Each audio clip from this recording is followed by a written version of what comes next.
Haleluya. Penasehat ajaib, Allah yang perkasa, Bapa yang kekal, Raja damai. Itulah Engkau bagi hidup kami ya Tuhan. Dan terima kasih buat tahun yang baru. Kami berterima kasih buat rancangan dan rencana-Mu yang sangat indah dan agung bagi hidup kami. Itu sebabnya hari ini Tuhan, seperti Paulus katakan, kami justru bermegah di depan apapun yang terjadi dalam hidup kami, karena kami tahu Tuhan di pihak kami. Kami mengucap syukur buat firman-Mu yang senantiasa menjadi pelita bagi langkah kami. Kami butuh firman Tuhan, kami butuh hidup dan dikuasai oleh firman Tuhan. Itu sebabnya hari ini Roh Kudus yang meneduhkan setiap hati, Roh Kudus yang berbicara menasehati kami. Kami sambut firman kebenaran di dalam nama Tuhan Yesus, Juru Selamat kami yang agung dan luar biasa. Kami berdoa dan mengucap syukur.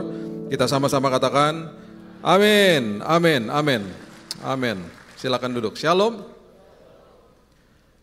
Oke, selamat tahun baru, tahun yang indah, tahun yang luar biasa. Kita sebentar lagi akan masuk ke dalam bulan Februari, bulan yang sangat penting, dan kita berdoa tanggal 14 nanti Tuhan yang akan pilih pemimpin yang tepat bagi bangsa ini. Di dalam setiap tahun biasanya kalau masuk dalam awal tahun banyak sekali resolusi atau komitmen-komitmen yang dibuat sama banyak orang, dan biasanya komitmen-komitmen itu diberitahu sama Tuhan, beritahu kepada diri sendiri, berusaha untuk memvalidasi dan lain sebagainya. Dan biasanya di awal-awal tahun banyak hal yang kita komit, kita mulai lakukan dengan antusias yang tinggi biasanya di bulan-bulan awal.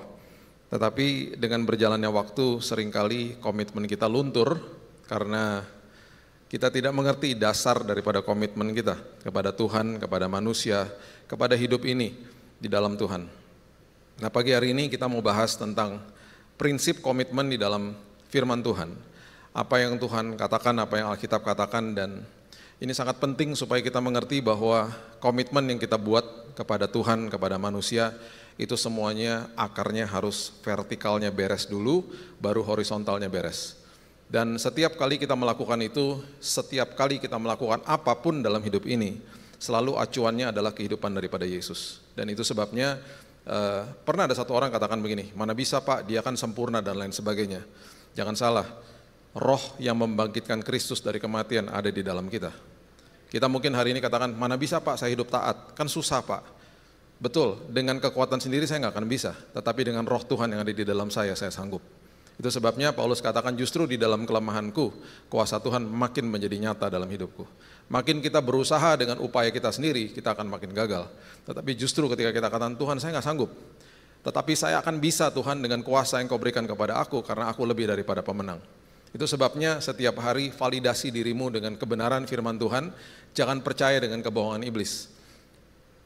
Satu hari Paulus, orang yang sangat berani, orang yang sangat dominan, tiba-tiba di Korintus dia katakan begini, aku takut. Ada kalimat itu, aku takut.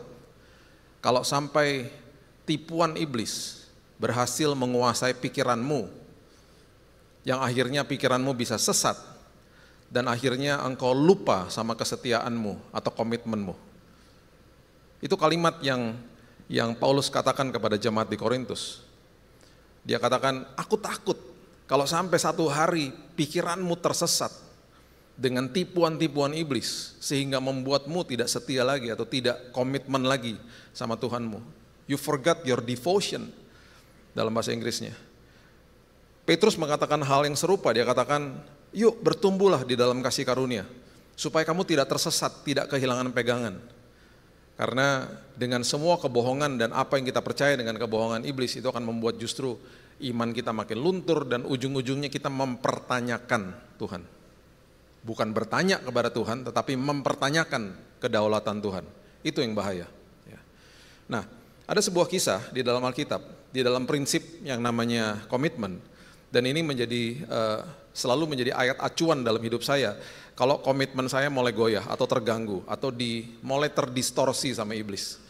Saya selalu kembali kepada ayat ini, dan ayat ini selalu ketika saya baca membuat saya merinding. Ini adalah kisah tentang 3 anak muda namanya Sadrak, Mesak, dan Abednego. Bapak Ibu pasti sudah sering membaca ayat ini. Mereka diperhadapkan dengan sebuah kenyataan yang cukup mengerikan pada saat itu. Raja Nebukadnezar mengatakan, kamu harus menyembah patung yang aku dirikan. Tingginya kira-kira 27 meter. Dan orang ini sangat narsis, dia mungkin membuat patung yang menyerupai dirinya sendiri. Dia katakan, kamu harus menyembah patung ini. Dan kalau kamu tidak menyembahnya, siapapun itu, kamu akan dijebloskan ke dalam tungku api. Kita kalau yang besar di dalam sekolah minggu, kita pasti sudah pernah melihat kisah ini secara visual. Kita pernah lihat bahwa ada 3 orang yang masuk ke dalam tungku api dan mereka disertai oleh malaikat Tuhan. Kita sudah tahu ujung daripada kisah ini. Mereka nggak tahu. Yang mereka lihat di depan mereka adalah hukuman mati, dan hukuman mati itu sama sekali tidak manusiawi. Hukuman matinya dibunuh atau dibakar hidup-hidup.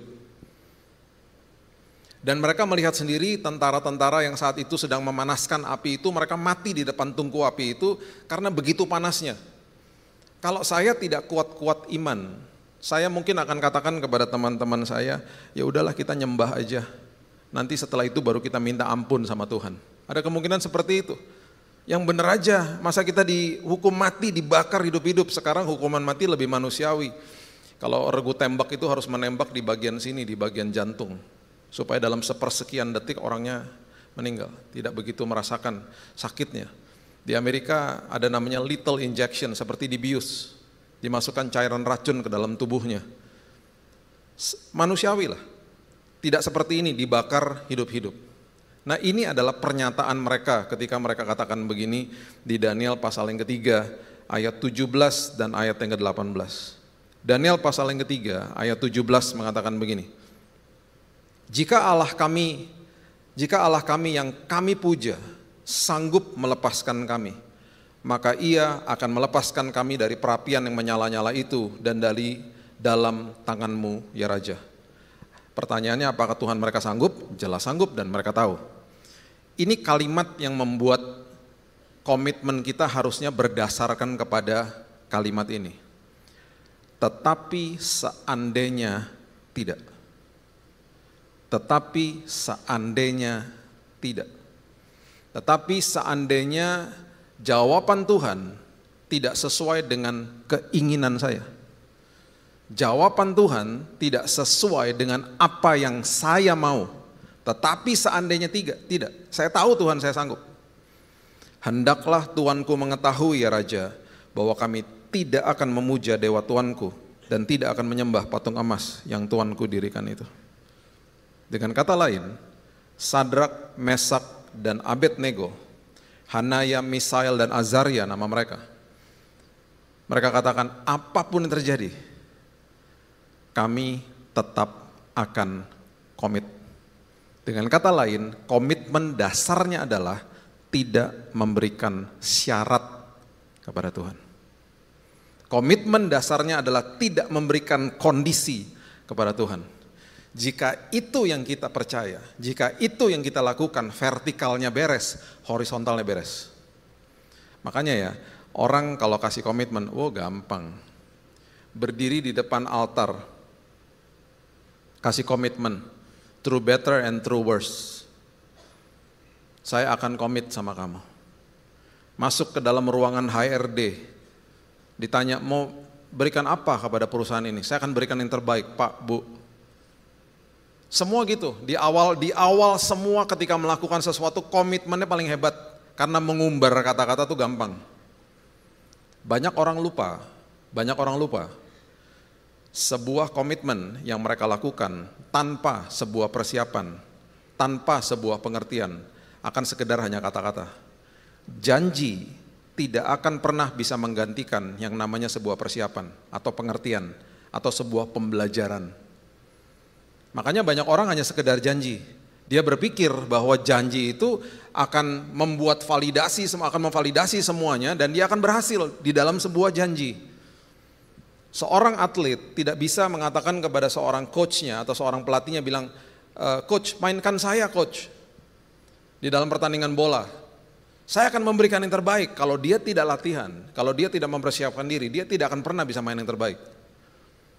Banyak orang bilang, saya mau masuk ke dalam sebuah pernikahan, konselingnya cuma seminggu, konselingnya cuma 2 minggu. Karena dia berpikir bahwa nanti kalau saya janji di depan altar, beres semuanya. Itu sebabnya banyak orang yang mengejar eventnya, event pernikahannya bukan mengejar kebenaran di balik itu, karena dia lupa setelah semua tamu pulang di resepsi pernikahan dia, itulah pernikahan dimulai di saat itu.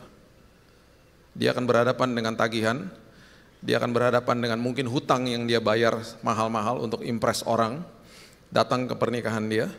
Di situ dia akan berhadapan dengan tiba-tiba suami atau istrinya yang selama itu dia nggak tahu, karena selama pacaran semuanya jagoan marketing, tiba-tiba whoops, ternyata dia suka marah, oops, ternyata dia sensitif, oops, ternyata dia gampang tersinggung. Yang tidak pernah dipersiapkan, yang tidak pernah dibahas sebelumnya. Jadi sebuah janji tidak akan pernah bisa menggantikan sebuah persiapan, nggak mungkin bisa. Makanya sebuah komitmen tidak akan pernah bisa dilakukan tanpa ada sebuah persiapan, tanpa sebuah pengertian. Itu sebabnya kita belajar hari ini. Komitmen kepada Tuhan. Kalau kita mulai komitmen kita kepada Tuhan di awal tahun ini dengan katakan, Tuhan, apapun yang terjadi, Tuhan Engkau senantiasa dan selalu baik bagiku. Aku gak bisa lihat Tuhan yang terjadi sekarang, seolah-olah gak enak, seolah-olah gak bagus bagi saya Tuhan. Tetapi aku tahu Engkau berkuasa, dan seandainya tidak terjawab sesuai dengan komitmenku, Engkau baik dan aku senantiasa mengucap syukur Tuhan. Beberapa tahun yang lalu adik saya yang persis di bawah saya, bukan Jesse, tapi di antara kami ada satu pria lagi. Dia kena serangan jantung. Dia masuk ke rumah sakit, sempat 2 menit gak ada nafasnya. Terjadi code blue di UGD, resusitasi terjadi. Dia kembali punya nafas, langsung dimasukkan ke dalam ruangan, pasang ring 2. Serangan jantungnya cukup severe, cukup parah. Seminggu setelah itu dia bisa pulang akhirnya ke rumah dengan kondisi yang baik-baik saja. Ada ibadah, ucapan syukur pastinya di rumah. Semua katakan, wow Tuhan baik, Tuhan luar biasa dan lain sebagainya. Setelah semua pulang, saya ingatkan keluarga saya. Guys, ingat ya, kalau minggu lalu adik kita ini dipanggil pulang sama Tuhan, Tuhan tetap baik.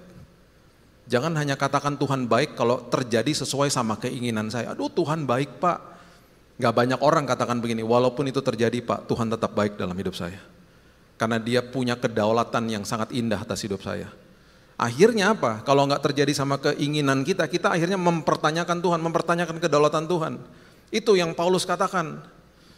Aku takut kalau sampai jemaat di Korintus ini sampai tersesat karena pikiran mereka ditipu sama iblis. Dan akhirnya mereka meninggalkan kesetiaan mereka kepada Tuhan. Berbeda dengan orang-orang seperti Sadrak, Mesak, dan Abednego. Kami tahu Tuhan kami sanggup, tetapi seandainya tidak, kami tetap akan komit. Karena mereka adalah orang-orang yang paham, walaupun kami belum lihat pertolongan Tuhan, tetapi kami percaya. Itu sebabnya Alkitab mengatakan orang-orang seperti itu adalah orang-orang yang sangat diberkati. Orang-orang yang berbahagia, makarios dalam bahasa aslinya. Dan itu yang terjadi. Nah, ini dasar daripada komitmen. Ini dasar daripada kehidupan kita. Vertikal beres, horizontalnya pasti beres. Yang kedua, setiap kali ada sebuah komitmen, selalu dimulai dengan yang namanya kasih mula-mula. Kasih mula-mula itu selalu menggebu-gebu. Selalu sangat indah di awal. Betul? Siapa yang pernah jatuh cinta? Angkat tangan sama-sama saya, 2, 3. Tuhan ampuni yang gak angkat tangan, mereka pembohong besar. Lu bohong banget sih, gak pernah jatuh cinta, gak normal tahu, gak dosa lagi jatuh cinta. Bahkan kita bisa jatuh cinta jarak jauh, namanya juga jatuh cinta. Nanti satu hari kita bahas ya perbedaan antara jatuh cinta dengan kasih. Jatuh cinta letaknya di emosi, kasih diberikan sama Tuhan, diletakkan di dalam roh. Makanya kasih adalah keputusan, karena harus diambil dari dalam roh, untuk diambil keputusan untuk dipindahkan dari dalam roh masuk ke dalam jiwa manusia. Makanya kasih keputusan, bukan perasaan. Kita gak pernah bisa bangun pagi tiba-tiba, aduh rasa-rasa murah hati nih, gak ada. Yang ada sebaliknya, aduh rasa-rasa sabar nih, gak ada. Sabar adalah keputusan, tidak sabar itu perasaan. Jatuh cinta itu perasaan, kasih adalah keputusan. Makanya kalau masuk ke dalam sebuah hubungan, dasarnya hanya jatuh cinta, itu bisa hilang dan lenyap kapan saja. Ya. Makanya kasih mula-mula itu betul-betul adalah keputusan sebenarnya yang harus kita pegang erat sebenarnya. Ada teguran Tuhan melalui Yohanes di kitab Wahyu pasal yang kedua, ayatnya yang keempat dan ayat yang kelima mengatakan begini. Wahyu pasal yang kedua, ayat 4 dan ayat 5. Namun demikian, aku mencela engkau karena engkau telah meninggalkan kasihmu yang semula. Wow. Nanti bulan November kalau nggak salah. Nanti kita akan mengunjungi 7 gereja di Efesus. Salah satunya ya ini jemaat di Efesus, ada 7 gereja, semuanya ada di negara Turki. Ya. Wahyu 2 ayat 4. Namun demikian aku mencela engkau karena engkau telah meninggalkan kasihmu yang semula. Ini jemaat di Efesus. Ya. Sebab itu ingatlah betapa dalamnya engkau telah jatuh. Orang kalau meninggalkan kasih mula-mula, jatuhnya dalam. Jatuhnya dalam. Bertobatlah dan lakukan lagi apa yang semula engkau lakukan. Lakukan apa yang semula engkau lakukan, kembali ke dalam kasih mula-mulamu. Jika tidak demikian, aku akan datang kepadamu dan aku akan mengambil kaki dianmu dari tempatnya jikalau engkau tidak bertobat. Di dalam kasih mula-mula selalu ada prioritas, intensitas, dan kualitas. Dulu waktu saya masih pacaran sama sekarang istri saya, sesibuk-sibuknya saya tetap bahasa Jakarta ngapelin dia. Terus dia bilang gini, kamu kan sibuk kok bisa kesini terus, prioritas. Kan kasih mula-mula. Terus bukan sekedar prioritas, intens, ketemu terus, intensitas. Terus waktu ketemu betul-betul kualitas. Makanya orang ketika ada di dalam food court, ya Bapak Ibu kalau lihat di food court di restoran, ada pasangan yang ketika ngobrol ya, ngobrolnya begini nih, HP-nya ditaruh dua-duanya gini. Itu baru pacaran. Karena kasih mula-mula. Tapi ketika dua-duanya HP-nya dipegang, terus ngomongnya cuma begini, hah terserah lu. Itu udah 15 tahun kawin. Gampang dilihatnya dari bahasa tubuhnya. Makanya orang yang jaga kasih mula-mula susah. Dulu waktu saya pacaran saya telepon-teleponan sama dia. Sekarang masih telepon-teleponan. Oh masih. Tanya teman baik saya ini Yosi. Masih telepon-teleponan. Kadang-kadang bingung mau ngomong apa. Karena semua udah diomongin. Halo, halo. Terus diam-diaman. Kamu lagi ngapain? Cuman gitu doang. Ya itu saya nggak tahu kalau kamu lagi ngapain. Terus udah gitu, ya udah oke, bye. Udah gitu doang. Masih telepon-teleponan, masih. Dulu sebelum anak-anak lahir saya bilang begini, sayang kita pelukan tiap hari ya di depan mereka. Supaya mereka lihat kita terus konsisten. Dan mereka akan meniru apa yang mereka lihat bukan dari perkataan kita. Saya pernah masuk ke dalam sebuah mobil online lah ya. Waktu saya masuk ada salib gantung. Langsung saya shalom dong. Shalom Pak, shalom Pak katanya. Ngobrol-ngobrol. Oh baik, seolah-olah kayaknya waktu ngobrol tuh nyambung lah semuanya. Baik banget ini orangnya. Tiba-tiba dapat telepon dia, supirnya. Dia angkat teleponnya. Iya, kenapa? Ya udah, gue lagi sama penumpang, udah jangan telepon-telepon mulu. Cekrek ditaruh teleponnya. Siapa Pak? Istri saya. Lah galak banget, ngomongnya gue lu lagi. Kok sampai galak begitu sih Pak? Gitu. Iya, telepon-teleponin mulu, capek. Angkat telepon dari dia, terus saya tanya gini, waktu dulu masih pacaran emang ngomongnya begitu Pak? Ya enggak lah, kalau ngomong begitu saya mana dapat sama dia gitu. Berarti kan kasih mula-mulanya hebat. Makanya orang yang cinta sama Tuhan, kasih mula-mula, diajak ngopi susah. Hari Senin ngopi bisa nggak? Nggak bisa, ada kul. Selasa nggak bisa, kul kedua, buset banyak banget kulnya. Iya, cinta Tuhan bro. Rabu nggak bisa, ibadah tengah minggu, buset. Kamis nggak bisa, kul ketiga. Lu banyak banget sih kulnya, iya semua rumah gue datangin makan gratis, kurang ajar lu. Jumat nggak bisa, PW, latihan sama anak musik.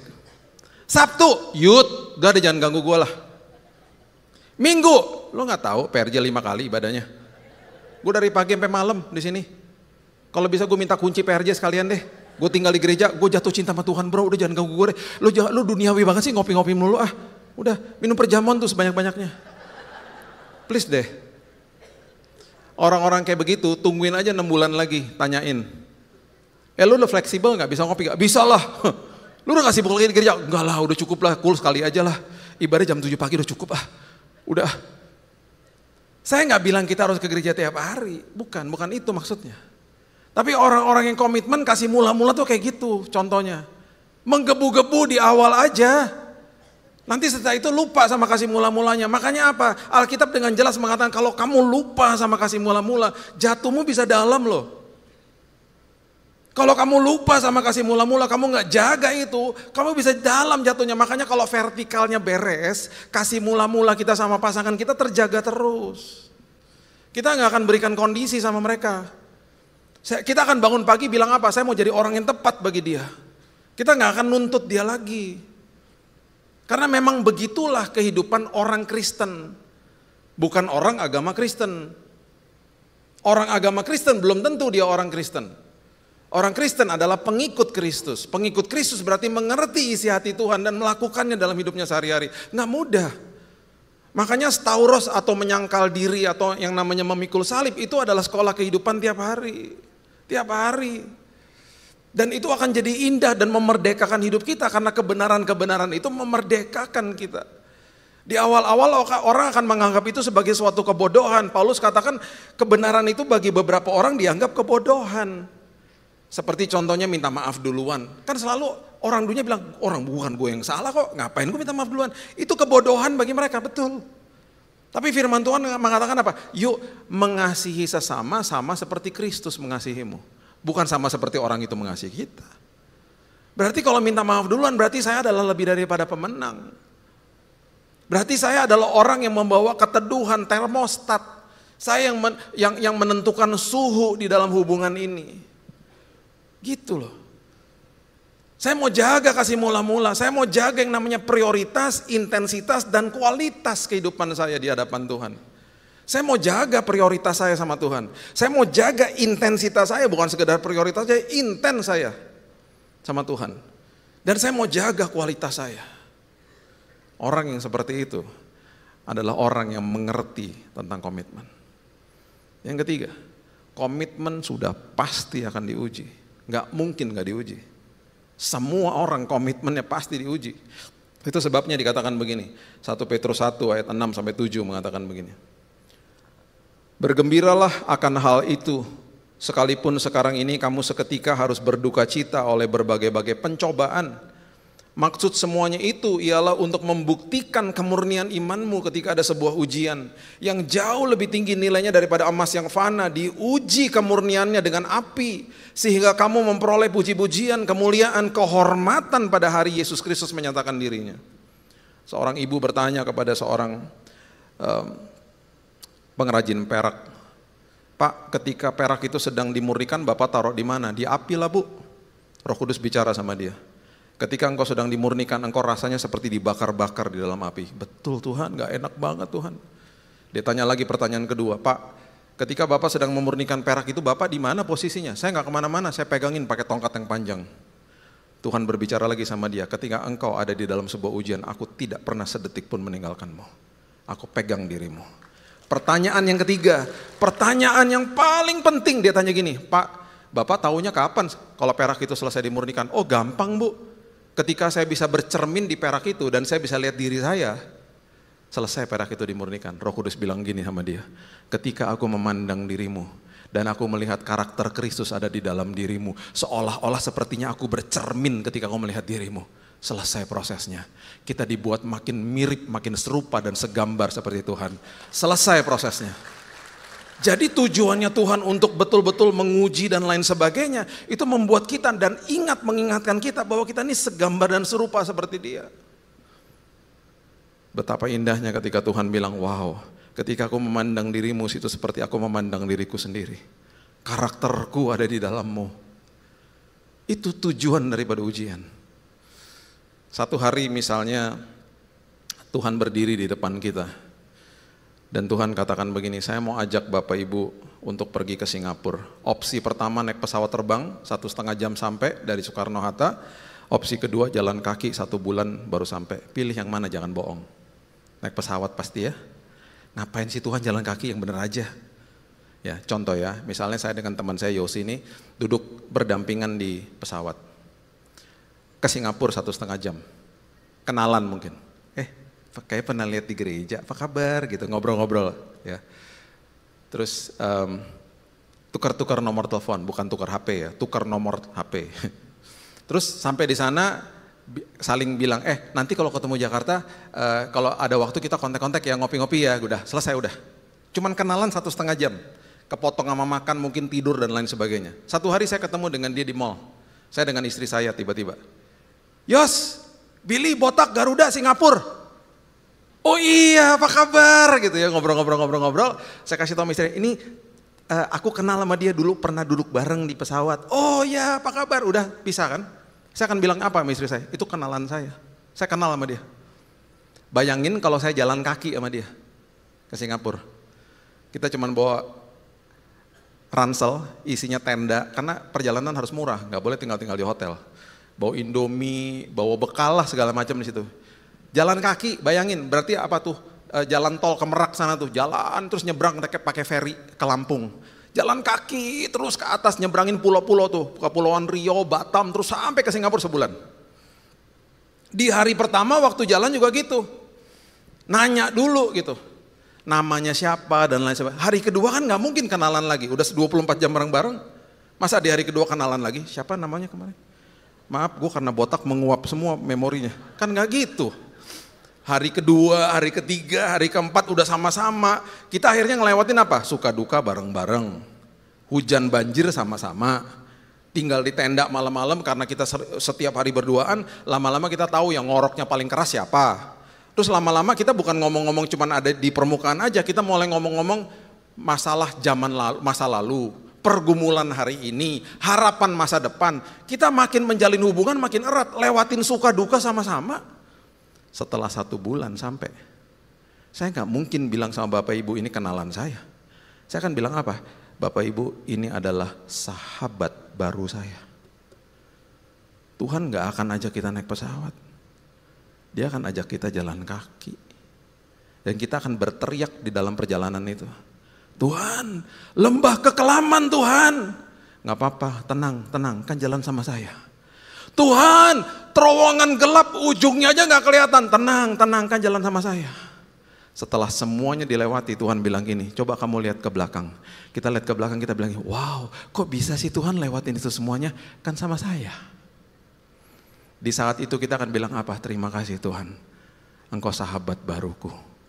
Dia kenal kita 100% karena dia Allah Elohim. Pertanyaannya, kita kenal nggak sama dia? Makanya ada perjalanan iman. Makanya perjalanan iman itu nggak selalu, nggak serta merta cepat-cepat, enggak. Dia suka namanya proses. Makin lama diproses, makin indah karakternya, makin dahsyat karakternya, dan makin diuji kemurniannya, makin segambar dan serupa seperti dia. Itu sebabnya di dalam setiap apapun yang kita alami, ingat ujung-ujungnya Tuhan senantiasa mau mengubahkan kita, bukan mengubahkan masalahnya. Masalah itu urusan Tuhan, nomor 1 kita yang diubahkan.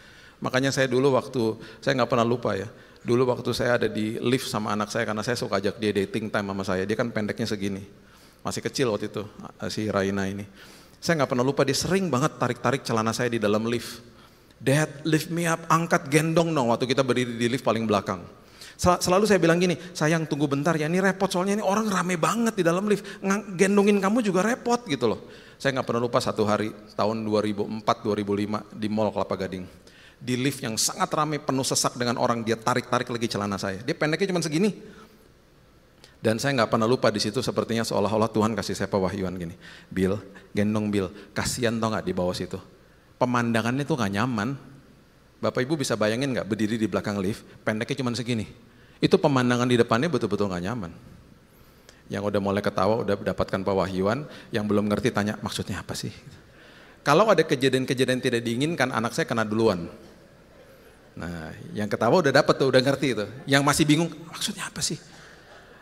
Ini kan hari Minggu, pasti banyak mall kan rame. Ntar ke mall, berdiri di lift paling belakang, terus begini. Oh iya, nggak enak banget, sumpek di bawah situ. Kita kan tinggi. Saat itu saya waktu dapat pengertian itu, saya paksa diri saya, mas permisi ya mas, sorry ya mas, saya gendong dia. Dan saya nggak pernah lupa waktu saya gendong dia, mukanya begini, lega. Pertanyaan saya waktu mukanya dia lega, liftnya masih rame nggak? Masih. Tambah rame. Kenapa dia lega? Karena pandangannya setinggi pandangan saya. Kalau lagi lewatin badai, jangan nangis-nangis bombay sama Tuhan. Bilang apa? Tuhan gendong aku Tuhan. Dan ketika kita digendong, tiba-tiba ada rasa damai sejahtera, ada sukacita. Masalahnya masih ada nggak? Masih ada. Kadang-kadang tambah berat. Kita lagi digendong sama dia, kita lagi lihat masalah kita dari perspektifnya dia. Itu yang namanya kemurnian. Itu yang namanya keindahan berjalan bersama Tuhan. Saya tutup dengan ayat yang terakhir ini.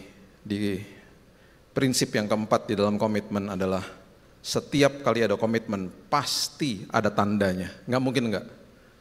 Orang kalau suka maintenance, kalau mau lihat komitmen dia maintenance, lihatnya tangannya, pasti besar sebelah.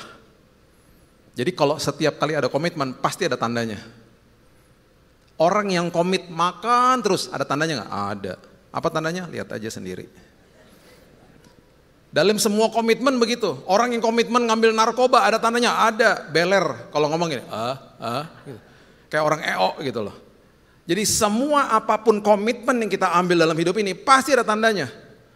Nggak mungkin enggak. Ya, Lukas 24 ayat 38 sampai 39.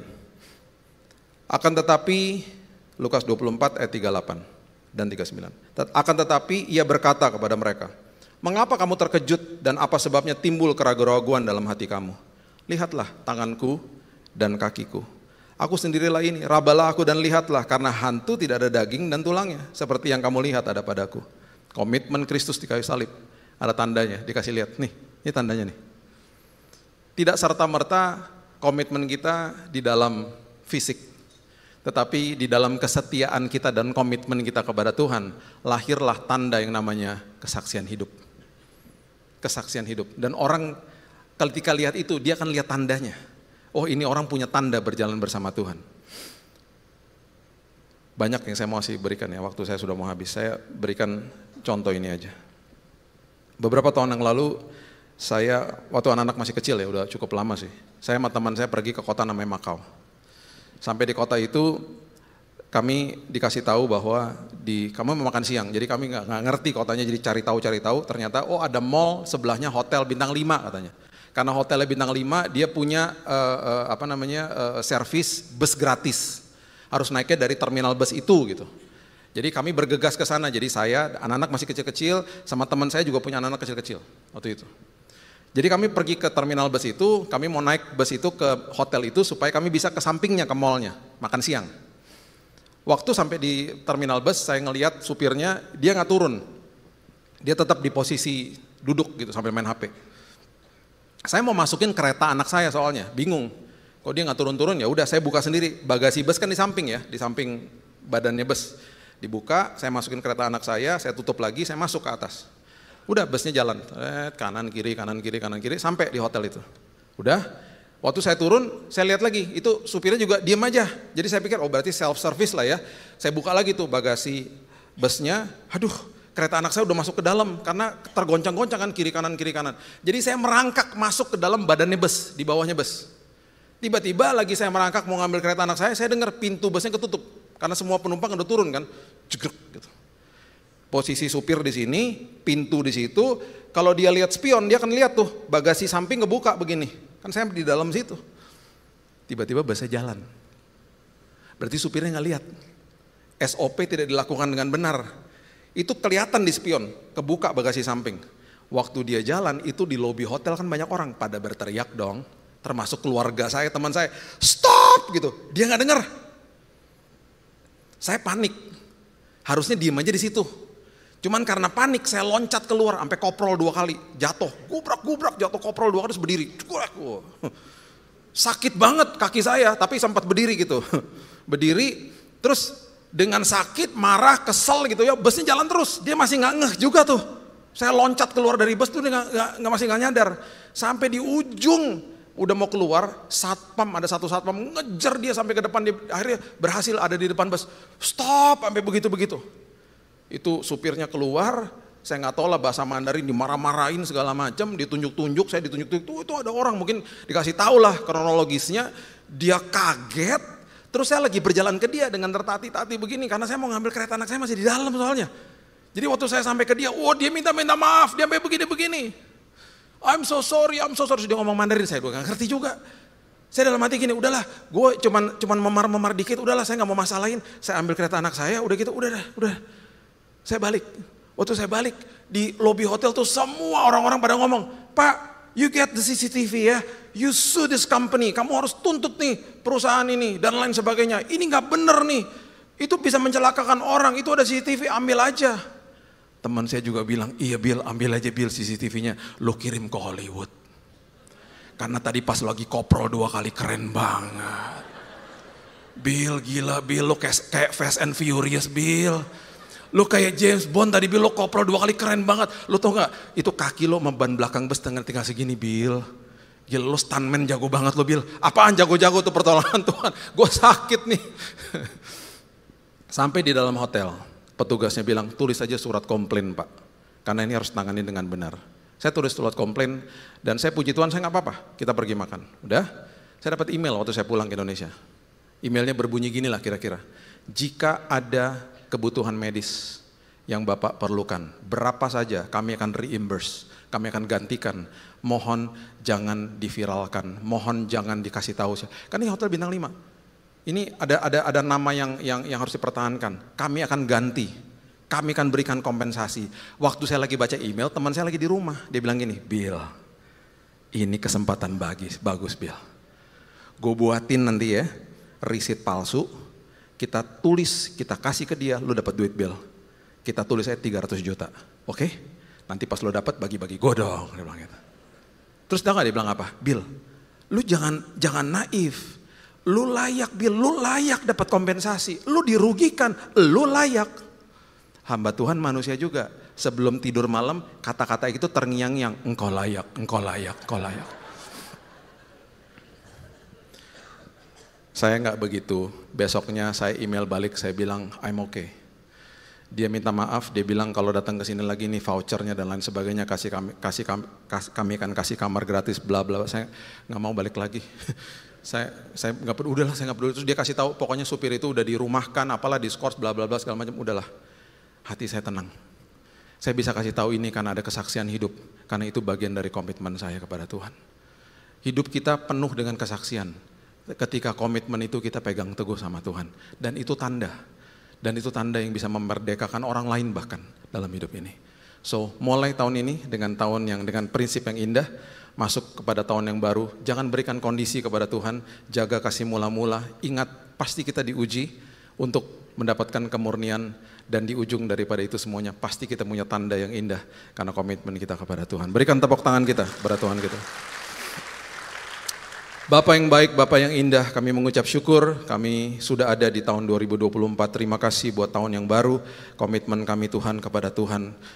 Senantiasa tidak akan ada kondisi atau syarat karena kami tahu Tuhan adalah Tuhan yang baik, Tuhan yang luar biasa.